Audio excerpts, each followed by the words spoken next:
మోంధా తీవ్ర తుఫాన్ ఏపీ తీరం వైపు ముంచుకొస్తోంది. ప్రస్తుతం బంగాళాఖాతంలో వాయుగుండంగా గంటకు 8 కిలోమీటర్ల వేగంతో ప్రయాణిస్తోంది. తీరానికి సమీపించే కొద్దీ ఉధృతి ప్రభావం చాలా ఎక్కువగా ఉండే అవకాశాలు పెరుగుతున్నాయి.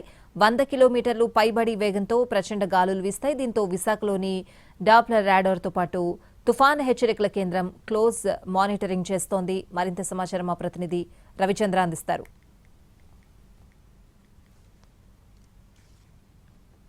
ఆంధ్రప్రదేశ్ తీరం వైపు ముంతా తీవ్ర తుఫాన్ దూసుకొస్తున్న తరుణంలో విశాఖ తుఫాను హెచ్చరికల కేంద్రం అనుక్షణం వాతావరణంలో వస్తున్న మార్పులను గమనిస్తోంది. ఇందుకోసం అనేక పారామీటర్స్ ను పరిగణలోకి తీసుకుంటుంది. ఇటువంటి డివైజుల ద్వారా గాలి యొక్క తీవ్రతను అంచనా వేయడం అనేది చాలా కీలకంగా మారుతుంది.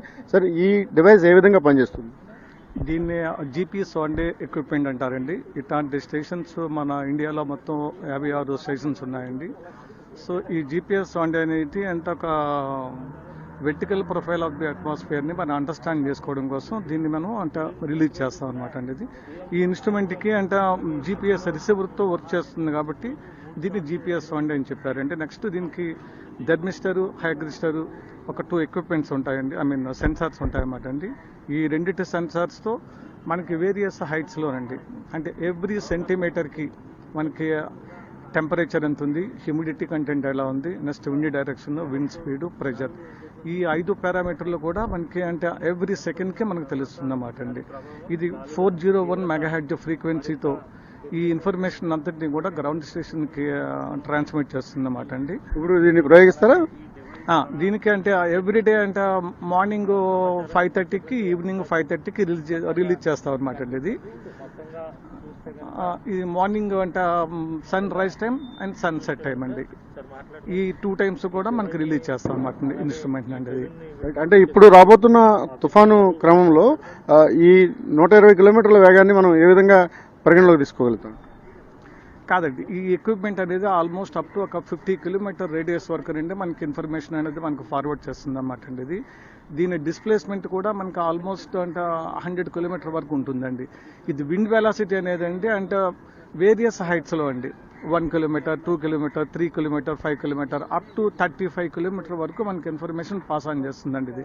కానీ మనకి అంటే up to only end of the tropopause వరకే, ట్రోపోస్ఫియర్ వరకేనండి మన ఇన్ఫర్మేషన్ అనేది మనకి ఇంపార్టెంట్ మెటీరియాలజీ ఆస్పెక్ట్లో అండి. క్లౌడ్ అంటే వెర్టికల్ ఎక్స్టెన్షన్ అనేది అండి up to end of the troposphere వరకు ఉంటుందండి. Beyond that and there is no cloud అండి, క్లౌడ్ ఫ్రీ జోన్ అనమాట అండి. సో తుఫాన్లు కానీ లేకపోతే తీవ్ర వాయుగుండాలు కానీ సంభవించినప్పుడు విండ్ ప్యాటర్న్ అనేది చాలా కీలకం.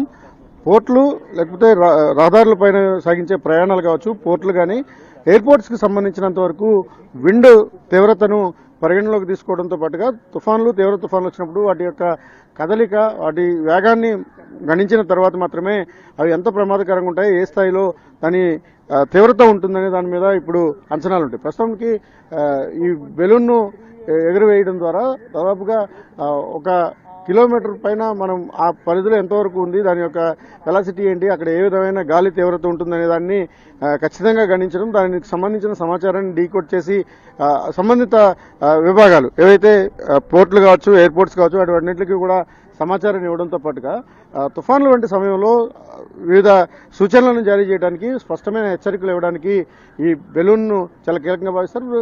వాస్తవానికి మినిస్ట్రీ ఆఫ్ హెల్త్ సైన్సెస్ ప్రతిరోజు ఇటువంటి పరీక్షలు కొనసాగిస్తూ ఉంటుంది. కానీ తీవ్ర తుఫాన్లు, బలమైన వాయుగుండాలు ఏర్పడిన సమయంలో మాత్రం వీటి ప్రాధాన్యత చాలా ఎక్కువ.